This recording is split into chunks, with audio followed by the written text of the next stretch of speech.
నమస్తే friends, welcome to YT Brahma academy channel. మీరు ఎప్పటి నుంచో అడుగుతున్న జనరల్ స్టడీస్కి సంబంధించి ముఖ్యమైన ప్రశ్నలను ఈ వీడియోతో స్టార్ట్ చేస్తున్నాము.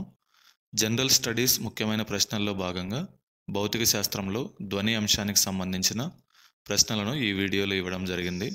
అలాగే ప్రతి వారం జనరల్ స్టడీస్కి సంబంధించి 1 లేదా 2 వీడియోలు మీకు ఇవ్వడానికి ట్రై చేస్తాము.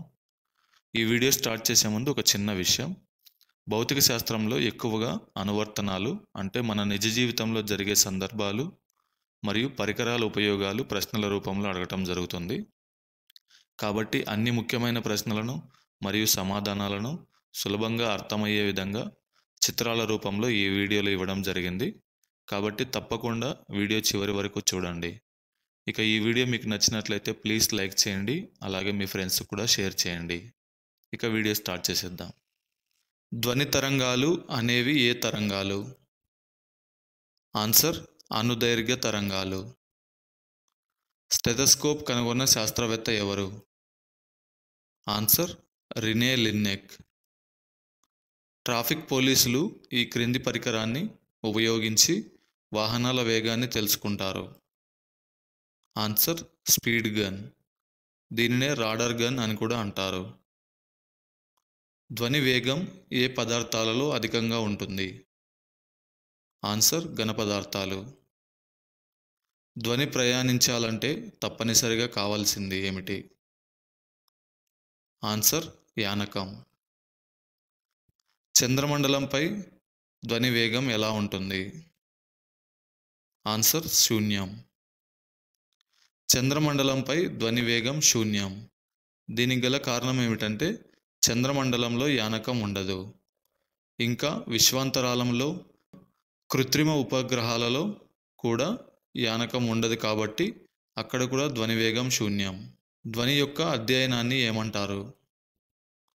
Answer acoustics. ధ్వని యొక్క అధ్యయనాన్ని అకౌస్టిక్స్ అంటారు. కాంతి యొక్క అధ్యయనాన్ని ఆప్టిక్స్ అంటారు. గాలిలో ధ్వని ప్రసారాన్ని మొదటగా వివరించింది ఎవరు? Answer Newton. ఒక సెకను కాలంలో తరంగం చేసే డోలనాల సంఖ్యను ఏమంటారు? ఆన్సర్ పౌనఃపున్యం. పౌనఃపున్యంకు గల ప్రమాణం ఏమిటి? Answer hertz. ఒకే సహజ పౌనఃపున్యం గల 2 వస్తువులలో ఒకదానిని కంపింపజేస్తే రెండవ వస్తువు కూడా కంపించడాన్ని ఏమంటారు? ఆన్సర్ అనునాదం. అనునాదానికి ఉదాహరణలు: వీధిలో బ్యాండ్ మోగిస్తే ఇంట్లో బిందెలు గిన్నెలు మోగడం, వీధిలో బస్సులు లేదా లారీలు వెళ్ళేటప్పుడు ఇంట్లో తలుపులు కిటికీలు కంపించడం, వంతెనపై సైనికులు సాధారణంగా నడవడం. ఎందుకంటే కవాతు చేస్తే వంతెన కూలిపోయే ప్రమాదం ఉంది. వాహనాలు ఉపయోగిస్తున్నప్పుడు ప్రత్యేక శబ్దం రావడం, విమానాలు ప్రయాణించేటప్పుడు ఇంటి కిటికీలు కంపించడం అనేవి అనునాదానికి ఉదాహరణలు. కణాల కంపన దిశ తరంగ ప్రసార దిశలో ఉంటే ఆ తరంగాలను ఏమంటారు? ఆన్సర్ అనుదైర్ఘ్య తరంగాలు. అనుదైర్ఘ్య తరంగాలకు ఉదాహరణలు: స్ప్రింగ్ను కదిలించినప్పుడు ఏర్పడే తరంగాలు, గుడిగంట మోగించినప్పుడు ఏర్పడే తరంగాలు, భూకంపాల సమయంలో వచ్చే ప్రాథమిక తరంగాలు, గాలిలో ప్రయాణించే ధ్వని తరంగాలు. యానకంలోని కణాల కంపన దిశ తరంగ చలన దిశకు లంబంగా ఉంటే ఆ తరంగాలను ఏమంటారు? ఆన్సర్ తిర్యక్ తరంగాలు. తిర్యక్ తరంగాలకు ఉదాహరణలు: భూకంపాల సమయంలో ఉద్భవించే గౌణ తరంగాలు, ఘన మరియు ద్రవ పదార్థాలపై ప్రయాణించే తరంగాలు, వీణతీగలను మీటినప్పుడు ఏర్పడే తరంగాలు, నీళ్లతో ఉన్న బకెట్ను కదిపినప్పుడు ఏర్పడే తరంగాలు. ఆన్సర్ తిరోగామి తరంగాలు. ధ్వని తీవ్రతను కొలిచే ప్రమాణం ఏది? Answer decibel. ఇద్దరు మనుషులు మాట్లాడుకునేటప్పుడు ధ్వని తీవ్రత స్థాయి ఏమిటి?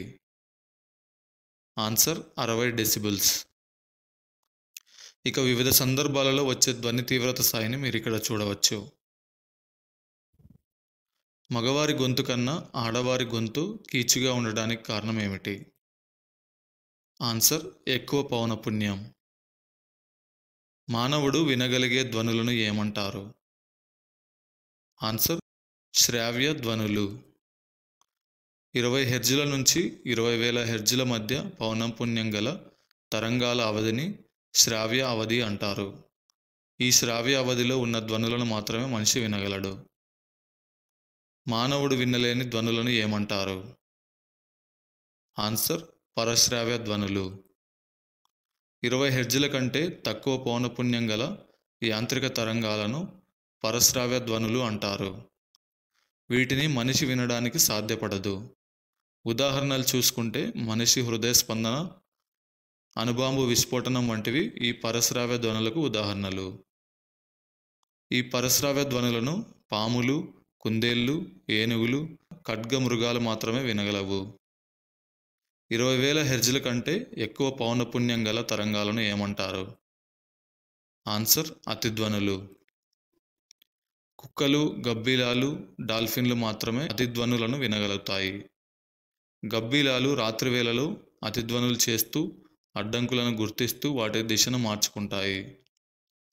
ఇక ఈ అతిధ్వనుల ఉపయోగాలు చూసుకుంటే పాశ్చరైజేషన్లో పాలలోని బ్యాక్టీరియాను క్రియారహితం చేయడం, తల్లి గర్భంలోని భ్రూణం పెరుగుదల తెలుసుకొనడం, కీళ్ళ నొప్పులు నివారించుటకు ఈ అతిధ్వనులను ఉపయోగిస్తారు. మూత్రపిండాలలో రాళ్లను చిన్న ముక్కలుగా చేయుటకు, చీకట్లో ఉన్న వస్తువులను గుర్తించుటకు, సోనార్ పద్ధతి ద్వారా సముద్రం లోతును కనుక్కునేందుకు ఈ అతిధ్వనులను ఉపయోగిస్తారు. గనులలో ఏర్పడే విషవాయువులను గుర్తించడానికి ఈ క్రింది ధ్వనులు ఉపయోగపడతాయి. ఆన్సర్ విస్పందనాలు. విస్పందనాల ఉపయోగాలు సినిమాలలో స్పెషల్ ఎఫెక్ట్స్ కలగజేయడానికి, సంగీత వాయిద్య పరికరాల్లో శృతులు చేయడానికి ఈ విస్పందనాలు ఉపయోగపడతాయి. సాధారణంగా ఆడవారి యొక్క కంఠస్వరం యొక్క స్థాయిత్వం. ఆన్సర్ మగవారి కన్నా ఎక్కువ.